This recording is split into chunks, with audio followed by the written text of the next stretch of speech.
Thank you very much, Mr. Speaker.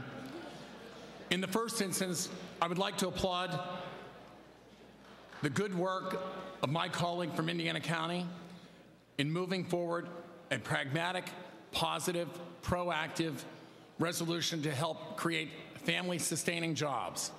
In addition, I would like to thank our former colleague and present Auditor General from York County, who worked so diligently across the aisle with us in putting together this package. I know much has been said about the two very key points with respect to the tax package: the closing of the Delaware Loophole once and for all in a narrowly tailored but appropriate manner to allow continued private sector investment, but to make sure that the sham transactions do not occur. And secondly, to make sure that our corporate net income tax rate, the rate, not the amount of taxes collected, the rate, is actually brought in line with our competitive states, since we do have the second highest rate in the nation, and ours is a flat rate, whereas the highest is actually gradated. This bill also does another important change with respect to tax policy, and it's over time going into the future. It's how it deals with net operating losses, which is crucial to manufacturers in the state of Pennsylvania and technology companies in the state of Pennsylvania. It's a technical phrase, but net operating losses actually matter to employers who want to locate in the state of Pennsylvania or to expand in the state of Pennsylvania. Those companies that have losses want to be able to use those losses against future profits. Technology companies, it sometimes takes 7 years before they show a profit, and manufacturing companies are often cyclical. This is true across the country and certainly here.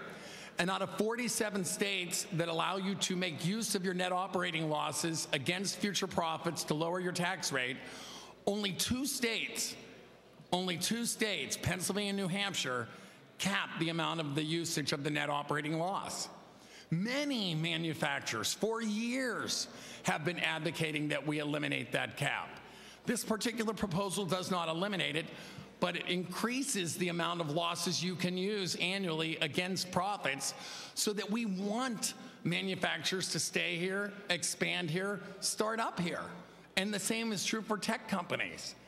I will tell you that one particular manufacturing company in the state of Pennsylvania, headquartered in the state of Pennsylvania, started here before the turn of the century, employs over 5,000 people in this state, and over 3,000 are roughly represented by one of the unions in this state, and the other 2,000 are in their headquarters, research, and other services.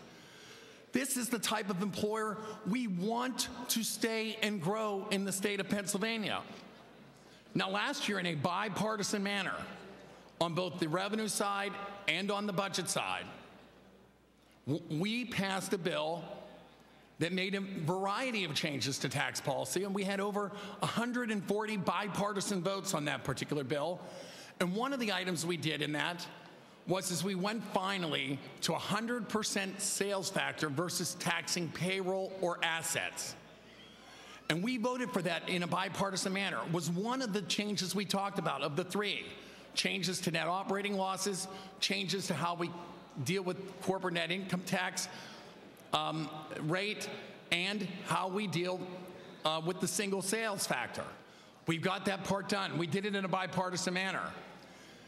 What this does, this proposal closes the Delaware loophole while beginning to address in future years how we handle net operating losses so that we encourage manufacturers and tech companies to stay here, and ultimately begins in a slow fashion to reduce the rate so that we're competitive with other states.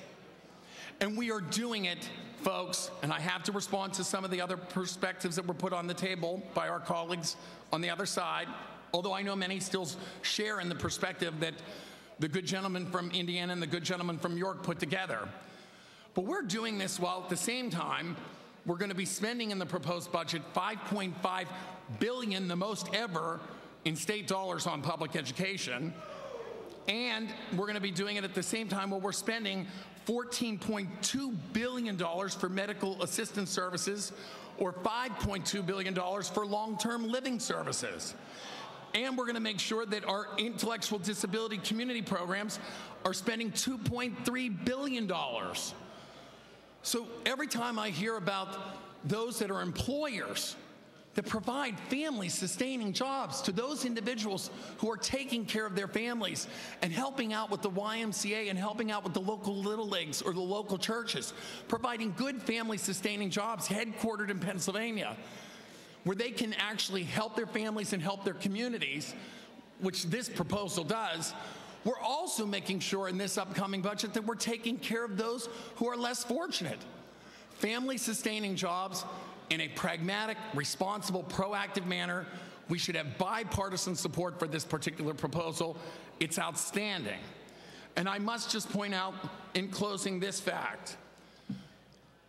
When we came back into the majority and took back the governors, at that time in January 2011, there were 5,640,000 total non-farming jobs. Today, there are 5,742,300, almost an increase of over $100,000, while the national economy has been in the tank.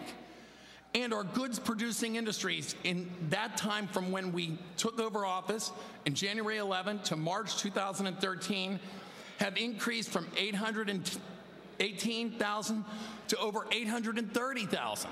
And this is while the national economy has not been productive.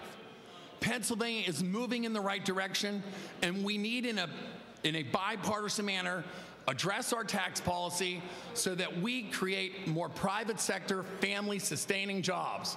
Once again, I applaud the good gentleman from Indiana County, and I applaud our colleague and former representative in the Auditor General from York County. Please vote yes.